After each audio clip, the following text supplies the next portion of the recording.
السلام عليكم ورحمة الله وبركاته. وعليكم السلام ورحمة الله وبركاته. الله يحفظك شيخنا، الله يحفظك. طبعا سمعتكم إن شاء الله بحواركم الجميل. طرحتوا موضوعين جدا مهمات. الموضوع الأول اللي هو زواج المتعة، وكذلك قضية الإمام المهدي عليه السلام. فبما تحبون نبدي؟ براحتك. تمام، الله يحفظك. طبعا أطلب من جنابكم الله يحفظكم. أطلب من جنابكم رواية واحدة صحيحة السند تثبت ولادة الإمام المهدي. أنا نطيك الولادة.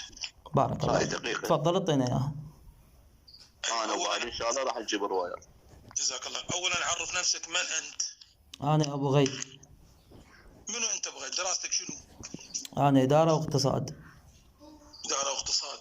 من أفهم، أنت أم ابن حجر الهيثمي؟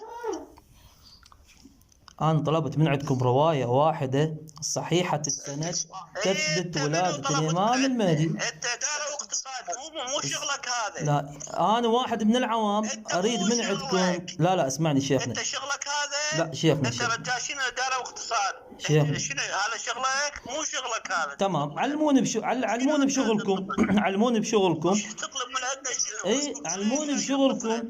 اريد من عندك شيخنا. خلوني شيخنا شيخ محمد عزيزي، شيخ محمد. اولا هذا الكلام مردود عليك من تقول مو شغلك، لان احنا من عوام الشيعة ومن حقنا. لا، ليش تعطي كذب؟ تسولفني على الاداره والاقتصاد. ليش تعطي كذب؟ الروايات والاثبات الروايات. ليش تعطي كذب؟ هذا هروب عليك يا شيخ محمد. يلا ما اعرف هذا هروب. ليش تعطي كتم؟ اوقف لحظه شيخ محمد. ليش تعطي كتم؟ هاي محسوبه عليك يا شيخ محمد. هاي ثاني مره يعطي كتم. سؤال لا تظل تلف ولا تدور. من افهم واعلم ابن حجر الهيثمي السني الذي لا يعترف بإمامة الإمام علي أم أنت؟ جاوبني على السؤالين. يعني سبحان الله، يعني التراث الشيعي عجز على إثبات ولادة الإمام المهدي وذهبت إلى السنة. من أفهم؟ لا إله إلا الله. لا إله إلا الله. اليوم أعطيك أدلة دامغة. جاوبني، من أفهم؟ إذا كتمت مرة ثانية راح أغادر المحادثة، لأن أعتبر هروب من عندك. الله محمد وعلي. طبعا بعد أن تم كتم الصوت لأكثر من 3 مرات، وهذا ليس من أدب الحوار، ولكن احنا متعودين على معممين الشيعة وهروبهم من الحقيقة والأدلة الدامغة. جاء إلينا الشيخ ومن معه بهذه الرواية، ومصدر الرواية في كتاب الغيبة للشيخ الطوسي الجزء الأول صفحة 295. طبعا قبل أن نذهب إلى سند هذه الرواية ومصدر هذه الرواية، فحوى هذه الرواية ومتن هذه الرواية بعيد جدا عن إثبات ولادة الإمام المهدي. تعالوا خلي نروح للمصدر ونشوف سند هذه الرواية وكم مجهول في هذه الرواية. طبعا هذا كتاب الغيبة للشيخ الطوسي الجزء الأول صفحة 295. هذه الرواية التي استدل بها المعمم الشيعي. تعالوا خلينا نرجع للصفحة اللي قبلها ونشوف سند هذه الرواية.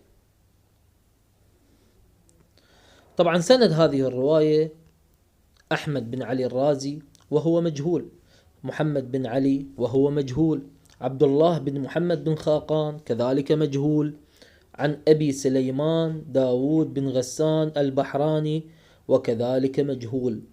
هذا هو التراث الشيعي مبني عن مجاهيل، وعجز التراث الشيعي والكتب الشيعية في إثبات ولادة الإمام المهدي.